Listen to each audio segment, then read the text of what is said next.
Lucas liked silence. Not the awkward kind, just the peaceful absence of noise, expectations, and people. His world existed neatly within the walls of his modern apartment, where work meetings happened through screens and success didn't require handshakes. He was good at what he did, very good. Wealth followed naturally, quietly, but pain had a way of demanding attention. For days now, his teeth and gums had throbbed relentlessly. He tried everything, saltwater rinses, painkillers, even pretending it wasn't there. But the ache worsened, pulsing like a reminder that avoidance had limits. The thought of a dentist made his stomach twist. Still, one morning, after a particularly sleepless night, Lucas did something rare. He left the house. The dental clinic was smaller than he expected. Clean, bright, calm. The receptionist smiled kindly as she took his details. Lucas nodded awkwardly, hands clenched, heart racing. He felt ridiculous, an accomplished man reduced to nerves over a chair and a drill. Then the door opened. Lucas. Her voice was warm, soft, steady. She stepped into view, and for a moment the pain in his mouth faded into insignificance. Dr. Abby. She had kind eyes, a gentle smile, and an air of calm responsibility that instantly grounded the room. "Come on in," she said reassuringly. "We'll take good care of you." And somehow he believed her. Abby noticed everything, his tense shoulders, the way his fingers curled tightly against the armrest, the shallow breaths. "You can tell me if you need a break," she said softly as she prepared her tools. "You're in control here." No one had said that to him in a long time. She worked carefully, explaining each step, her voice a steady anchor. Soft music played in the background, light, upbeat, comforting. When it was over, Lucas felt relieved, not just physically. "You'll need a few more visits," she said with a reassuring smile. He nodded. For the first time, that didn't feel like bad news. Days turned into weeks. Lucas found himself returning to the clinic more often than necessary, at least that's what he told himself. His dental issues were real, but so was the quiet anticipation he felt each time. He noticed patterns. When Abby was happy, upbeat songs filled the room. She hummed sometimes, tapping her foot lightly. She laughed easily. Joked with him, made him forget his fear. And one day, while adjusting her gloves, she smiled brightly and said, "I'm getting married soon." Lucas smiled back, politely, even as something inside him quietly sank.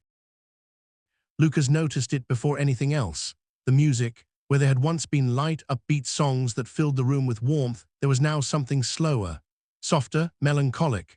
Abby still smiled when she greeted him, still spoke gently as she adjusted the chair. But Lucas sensed the difference. The hum was gone, the foot tapping had stopped. "How have your teeth been?" she asked, professional as ever. "Better," he replied honestly, and then after a pause, "You okay?" She hesitated for just a fraction of a second, barely noticeable to anyone else. Then she smiled. "Just tired," she said, but Lucas knew better. On his next visit, the sadness was harder to ignore. As Abby worked, Lucas noticed her turn away briefly, her gloved hand brushing beneath her eye. A tear quickly wiped away. "I'm sorry," she said softly. "Allergies." Lucas didn't push, he never had been the type, but concern settled quietly in his chest. The music that day was barely there, instrumental, distant, almost like it was afraid to be heard. When the appointment ended, Abby smiled again, but it felt practiced. "See you next week," she said. Lucas nodded. He found himself hoping she'd be okay before then. The next visit, Lucas arrived earlier than usual. Abby looked surprised, but pleased to see him waiting calmly. As she prepared the room, silence stretched between them. Then Lucas spoke carefully. "You don't have to tell me anything," he said, eyes fixed on the floor, "but if something's wrong, I don't mind listening." Abby froze for a moment, then she exhaled slowly and sat down. "The wedding," she said quietly, "it's off." Lucas looked up. "I found out my fiancé cheated," she continued, voice steady despite the words. "I had to cancel everything. It happened so fast." "I'm sorry," Lucas said, meaning it more deeply than he expected. She nodded. "I still come to work, I still smile, but some days it's just harder." Something shifted between them, unspoken, fragile, real. From then on, Lucas stayed a little longer after his appointments, not intrusively, not awkwardly, just enough to ask how her day was going, enough to listen. Abby noticed. She appreciated the quiet consistency, the way he didn't try to fix her, didn't offer platitudes, he simply showed up. And for the first time in a long while, her smile felt real. Lucas wasn't sure when it happened, only that it did. The silence between him and Abby stopped feeling awkward. It became comfortable, like a shared understanding that words weren't always necessary. During appointments, she worked with gentle focus, occasionally glancing at him as if to check whether he was okay. He always was, more than okay, actually. Afterward, they talked about small things: the weather, favorite coffee shops nearby, books she read when the days felt too heavy. And for the first time in weeks, Abby laughed softly, genuinely. Lucas carried that sound home with him, replaying it in his mind like a favorite song. One afternoon, Abby leaned back in her chair and smiled. "You know," she said teasingly, "I don't usually see patients this often unless they are avoiding something." Lucas swallowed, then admitted quietly, "I'm not good with people, but I'm good here." Her expression softened. "I'm glad," she said. "This place can be safe." From that day on, their conversations drifted beyond teeth and treatments. They talked about childhood memories, favorite movies, and how life rarely turned out the way people planned. They were no longer just dentist and patient. They were two people learning to trust each other.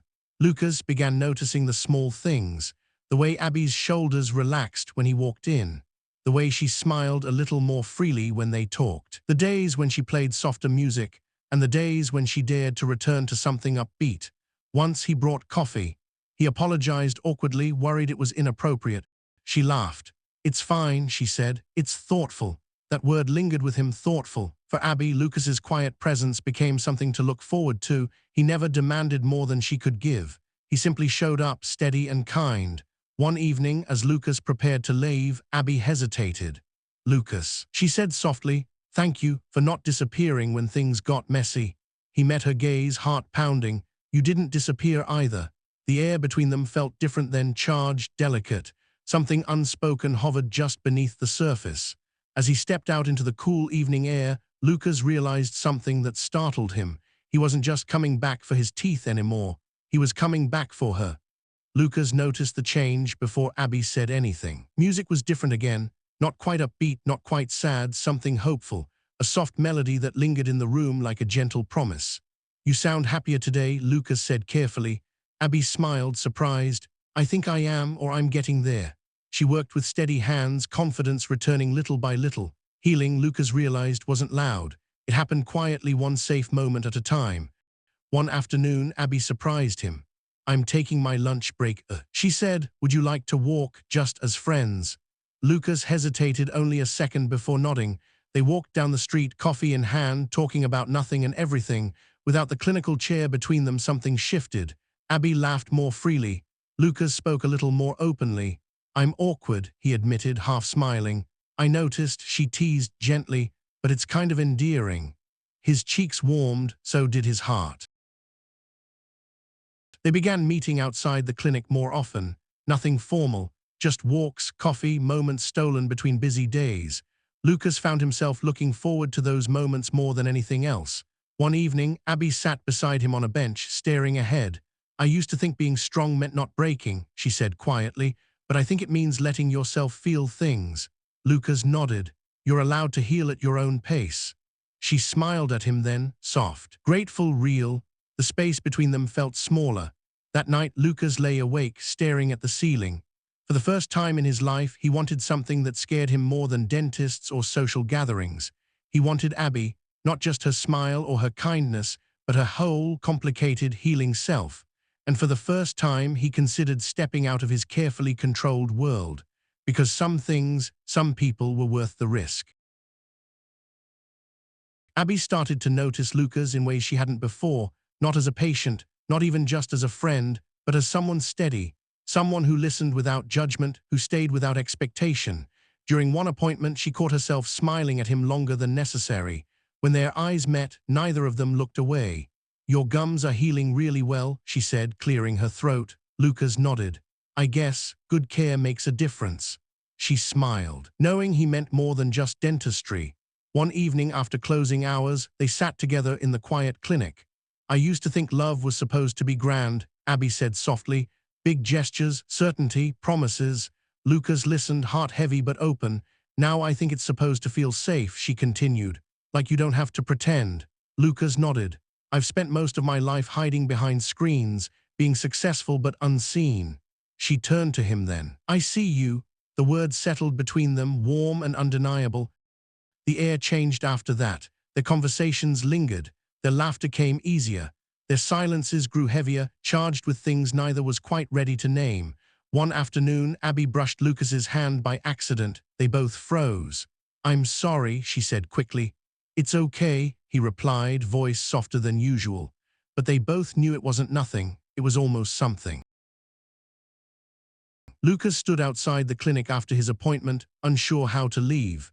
"Abby," he began, then stopped. She waited, patient as ever. He wanted to ask her out, wanted to tell her how much she meant to him, but fear, old familiar fear, held him back. Instead, he smiled.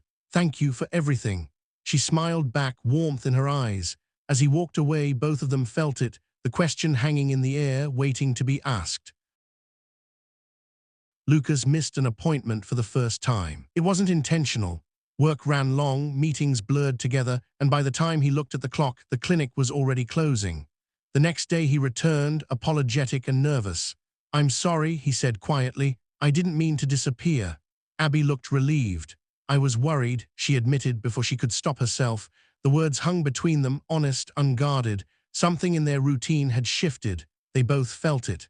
That evening, after the clinic closed, Abby found herself lingering. "I've been afraid," she said suddenly. "Afraid that opening up again would hurt. Afraid that I'd misread kindness for something more." Lucas swallowed. "I've been afraid too, of wanting someone enough to risk everything I've built to stay safe." They stood close, neither moving away. "But I think," Abby said softly, "some risks are worth taking." Lucas nodded, heart pounding. "I think so too."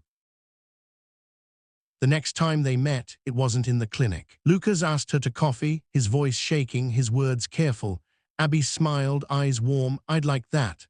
They sat across from each other, hands wrapped around mugs, talking slowly, honestly. There was no rush, no pressure, just two people choosing to see where something gentle could lead. There were moments of hesitation, days when Abby grew quiet, evenings when Lucas retreated into old habits. But this time they talked through it. "I don't need perfection," Abby said once. "I just need honesty." Lucas nodded. "I can do that." And little by little they learned how to hold space for each other's fears without letting them take over. One afternoon, Abby laughed, a full, unguarded laugh Lucas hadn't heard before. "You know," she said teasingly, "there are officially no teeth left to treat." Lucas smiled. "Then thank you for taking care of me." She tilted her head. "And now," he met her gaze, steady and sincere, "I was hoping you'd let me take care of you." Her eyes softened. She reached for his hand. "I already feel like you do." They stood outside the clinic as the sun dipped low, the world moving quietly around them. Abby rested her head against Lucas's shoulder. He didn't tense. He didn't retreat. He stayed. For the first time in a long while, Abby felt whole, not because someone fixed her, but because someone stayed while she healed. Lucas looked down at her and smiled, not the polite kind, not the careful one, but something real. And Abby smiled back. It wasn't flawless. It wasn't rehearsed. It was a perfect smile. The end.